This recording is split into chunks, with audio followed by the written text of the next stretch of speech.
അമ്മൂമ്മ പണ്ട് അമ്മൂമ്മയുടെ ഗോൾഡും കാര്യങ്ങളെല്ലാം വിറ്റാണ് അപ്പൂപ്പനെ ഇങ്ങനെ ഓരോ കാര്യങ്ങൾക്ക് വേണ്ടി വിട്ടത്. അപ്പോൾ അപ്പൂപ്പൻ മറ്റേ ദുബായിലൊക്കെ കയറിപ്പോയി പൈസയൊക്കെ ഉണ്ടാക്കി. അപ്പൂപ്പൻ്റെ കയ്യിൽ അന്ന് ഗതിയൊന്നും ഇല്ലായിരുന്നു. അപ്പോൾ അപ്പൂപ്പൻ ഓരോ മുട്ടു സൂചിയുടെ മുതൽ പോലും എടുത്ത് സേവ് ചെയ്ത് വെക്കും. അങ്ങനെയുള്ള ഒരാളാണ്. അപ്പോൾ അമ്മൂമ്മയും അപ്പൂപ്പനും ഒരുമിച്ച് അവർ ഭയങ്കര പാവപ്പെട്ട സ്ഥലങ്ങളിൽ വരുന്നവർ. അപ്പോൾ അവർക്ക് ഒരു സ്ഥലം പോലും കളയാൻ ഇഷ്ടമില്ല. അപ്പോൾ അവർ കുറേ സാധനങ്ങളിങ്ങനെ കൂട്ടി വെക്കുന്ന ഒരു ശീലമുണ്ട്. പക്ഷെ ഞാൻ വന്ന് അമ്മൂമ്മയ്ക്ക് ഞാൻ എന്ത് പറഞ്ഞാലും അമ്മൂമ്മ ഓക്കെയാണ്. ബിക്കോസ് ഞാൻ അമ്മൂമ്മയോട് എന്തെങ്കിലും പറയുമ്പോഴത്തേക്കും നമ്മുടെ റിലേഷൻഷിപ്പ് എന്ന് വെച്ചാൽ എനിക്ക് അമ്മയായിട്ട് ഒരു ക്ലോസ്നെസ്സും ഇല്ല. എൻ്റെ അച്ഛനുമായിട്ട് ഞാൻ നല്ല ക്ലോസ് ആയിരുന്നു. പക്ഷേ എൻ്റെ അച്ഛനുമായിട്ട് ഞാൻ 3 വർഷം മാത്രമേ ടൈം സ്പെൻഡ് ചെയ്തിട്ടുള്ളൂ ശരിക്കുമായിട്ട്. ഞാൻ ജനിച്ച കുഞ്ഞായിരുന്നപ്പോഴും എൻ്റെ കാര്യങ്ങളെല്ലാം നോക്കി. എൻ്റെ ഒരു പാമ്പർ പോലും എൻ്റെ അമ്മ മാറ്റിയിട്ടില്ല. എൻ്റെ പോട്ടി വരെ എടുത്തത് എൻ്റെ അമ്മൂമ്മയാണ്. എന്നെ സ്കൂളിൽ കൊണ്ടുപോയതാണെങ്കിലും ആശുപത്രിയിൽ കൊണ്ടുപോയതാണെങ്കിലും മുടി വെട്ടാൻ കൊണ്ടുപോയതാണെങ്കിലും എല്ലാ അപ്പൂപ്പനും അമ്മൂമ്മയാണ് കൊണ്ടുപോയിട്ടുള്ളത്. അപ്പോൾ അവരോട് എനിക്ക് നന്ദികേട് കാണിക്കാൻ പറ്റത്തില്ലല്ലോ. ഇപ്പോൾ അമ്മൂമ്മയും സിന്ധുവമ്മയും അമ്മും വേറെ ആരും ആയിട്ടും അമ്മൂമ്മയ്ക്ക് പ്രശ്നമില്ല. ഇവർ രണ്ടുപേരും തമ്മിൽ എന്തൊക്കെയോ അടിയായി. അതെന്താണെന്ന് ചോദിച്ചാൽ എനിക്ക് കറക്റ്റ്ലി അറിഞ്ഞുകൂടാ. ഞാൻ എവിടെ ഇല്ലായിരുന്നു, അതിനെക്കുറിച്ച് ഞാനൊന്നും പറയുന്നില്ല. അപ്പം അമ്മൂമ്മ അഥവാ അവരുമായിട്ട് അടിയായെങ്കിലും ഞാനുമായിട്ടൊരു പ്രശ്നമില്ലായിരുന്നു. അതേപോലെ സിന്ധുവമ്മയുടെ ഫാമിലിയായിട്ട് ഞാനുമായിട്ടൊരു പ്രശ്നമില്ലായിരുന്നു. സോ ഇവർ രണ്ടുപേരുടെ ഇടയ്ക്ക് പെട്ടുപോയത് ഞാൻ. അപ്പോൾ ഇവർ അപ്പൂപ്പന് വേണ്ടിയിട്ട് പല കാര്യങ്ങൾ ഒരുപാട് കാര്യങ്ങൾ ചെയ്തിട്ടുണ്ട്. ഞാൻ ഇല്ലെന്ന് നിങ്ങളെല്ലാം ഉണ്ടാക്കിയെടുക്കുന്നതാണ്. അമ്മൂമ്മ ആരുമില്ല എന്ന് പറഞ്ഞ് കരയുന്നത് അപ്പൂപ്പൻ മരിച്ചുകൊണ്ട് ഞാൻ ഇവിടെ കൂടെ വരാൻ വേണ്ടി പറഞ്ഞു. അതിന് എന്നെ വിഷമിപ്പിക്കാൻ വേണ്ടി പറഞ്ഞു. അത്രേ ഉള്ളൂ കാര്യം.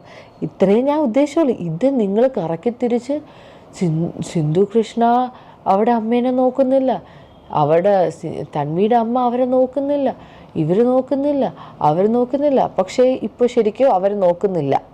അതാണ് സത്യാവസ്ഥ എന്ന് വെച്ചാൽ അമ്മൂമ്മേനെ ഇവർക്ക് ഹാൻഡിൽ ചെയ്യാൻ പറ്റുന്നില്ല. അമ്മൂമ്മ പ്രശ്നമാണ്. ഇവർക്കൊക്കെ അപ്പൂപ്പനെയാണ് കൂടുതൽ ഇഷ്ടം. അമ്മൂമ്മേനെ അത്രയും താല്പര്യമില്ല. അങ്ങനെ കാരണം അമ്മൂമ്മയ്ക്ക് എപ്പോഴും ഞാനാണ് വലുതെന്ന് പറഞ്ഞ് അമ്മൂമ്മ എൻ്റെ എല്ലാ കാര്യവും നോക്കുമായിരുന്നു.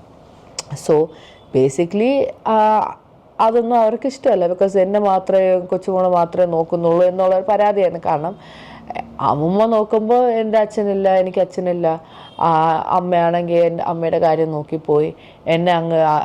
ഞാൻ ചെന്നൈയിൽ നിന്നപ്പോൾ പോലും ഞാൻ എൻ്റെ അച്ഛൻ മരിച്ചപ്പോൾ ഞാൻ ചെന്നൈയിലാണ് വന്ന് നിന്നപ്പോൾ എന്നോട് പറഞ്ഞിട്ടുണ്ട്, ഞാൻ എൻ്റെ മനസ്സിൽ വരെ വിചാരിച്ചിട്ടുണ്ട് ഇങ്ങനെ എൻ്റെ അച്ഛനായാലും ഞാനങ്ങ് ചത്തിരുന്നെങ്കിൽ ഞാനിത് മുമ്പ് പറഞ്ഞിട്ടുണ്ടെന്ന് തോന്നുന്നു. ചത്തിരുന്നെങ്കിൽ 2 പേരുടെ ഫാമിലിക്ക് ഞാനൊരു ബുദ്ധിമുട്ടാവത്തില്ല. ഒരു കൊച്ചായിട്ടൊരു ഇരിക്കുന്ന 5ാം ക്ലാസ്സിൽ പഠിക്കുന്ന ഞാൻ എൻ്റെ മനസ്സിൽ വെച്ച് വിചാരിക്കുന്ന ഒരു കാര്യമാണ്. ഒന്ന് ആലോചിച്ച് നോക്കുക. അപ്പോൾ അത്രയും ആരും ഇല്ലാതിരുന്ന സമയത്താണ് എൻ്റെ അപ്പൂപ്പനും അമ്മൂമ്മ എന്നെ എടുത്ത് വളർത്തിയത്. അവരോട് എനിക്ക് നന്ദികേട് കാണിക്കാൻ പറ്റുമോ? ഇവർ തമ്മിൽ അടിയായി, ഓക്കെ. അപ്പോൾ ഞാനും അമ്മൂമ്മയായിട്ട് പറയുമായിരുന്നു, അമ്മൂമ്മ അമ്മൂമ്മയ്ക്ക് OCD ഉണ്ട്, ഈ ആൾക്കാർ വന്ന് പോകണം, അമ്മൂമ്മ എന്ന് പറയും. ഞാനും അമ്മൂമ്മേനെ വഴക്ക് പറഞ്ഞിട്ടുണ്ട്. പക്ഷേ എന്താ പറ്റിയെന്ന് വെച്ചാൽ ഇപ്പോൾ പുതിയതായിട്ട് ഞാൻ വന്നതിന് ശേഷം ഒരു സ്ത്രീ വന്നു. അവർ വന്ന് ജോലിക്ക് ഇങ്ങനെ നിന്നു. ഞാൻ ചേച്ചി എന്നാണ് വിളിച്ചുകൊണ്ടിരുന്നത്. നമ്മൾ 2 ദിവസം അതുമാത്രമല്ല അമ്മൂമ്മയുടെ കസിൻ ഉണ്ടായിരുന്നു, ഗിരിജ വല്യമ്മ എന്ന് പറഞ്ഞിട്ട്, അവരും വന്ന് നിന്നിട്ടുണ്ടായിരുന്നു. ഈ വീട്ടിലെ പകുതി പണി ഞാനാണ് ചെയ്തത്. ഈ ചേച്ചിയെ കൊണ്ട് മേല് വരെ ഞാൻ ഒരു ദിവസം 8 തൊട്ട് 4 മണി വരെ നിൽക്കുന്ന ആളാണ്. അതിന് 8 മണിക്ക് വരാനുള്ളവർ 9 മണിയായിട്ടാണ് വരുന്നത്. ഓക്കെ, പോട്ടെ. ഞാൻ പറഞ്ഞ അമ്മൂമ്മ പോട്ടെ, അവർ ചിലപ്പോൾ അവർക്ക് എന്തെങ്കിലും ആവശ്യം. ഈ 8 മണി എന്നുള്ള ഡെയിലി 8:45, 9 എന്നിട്ട് അവർക്ക് 4 മണിക്ക് പോകണം. 3. പക്ഷേ ഈ സാലറി അവർ കൊടുക്കുന്നതെന്ന് വെച്ചാൽ 8 തൊട്ട് 4. അപ്പം നിങ്ങളൊരു ഓഫീസിൽ വർക്ക് ചെയ്യുമെന്ന് വെച്ചോ, 8 തൊട്ട് 4 മണി വരെയാണ് ജോലി. നിങ്ങൾക്ക് 2 മണിക്ക് ജോലി ചെയ്യണം, നിങ്ങൾ 2 മണിക്ക് അല്ലല്ലോ. അതേപോലെയാണ് ഈ ക്ലീനിങ് ജോലിയാണെങ്കിലും എന്ത് ജോലിയാണെങ്കിലും. അപ്പോൾ 50 രൂപ ഗ്യാസിനെങ്കിലും ആവട്ടെ. അമ്മൂമ്മ എളുപ്പമാണ്, ഹാൻഡിൽ ചെയ്യാൻ എളുപ്പമാണ് എന്ന് ഞാൻ പറയുന്നില്ല. ഞാൻ ഈ കാനഡയിൽ നിന്ന് കെയർ ഹോമിൽ സ്പെഷ്യലൈസ് നീഡായിട്ടുള്ള ആൾക്കാരോട് നിന്ന് അവരെ നോക്കി അവരുടെ നിന്ന് അടിയും മാന്തക്കവും തെറിയും എല്ലാം കേട്ട് അവിടെ പാമ്പർ വരെ മാറ്റിയാണ് ഞാൻ PR മേടിച്ചത്.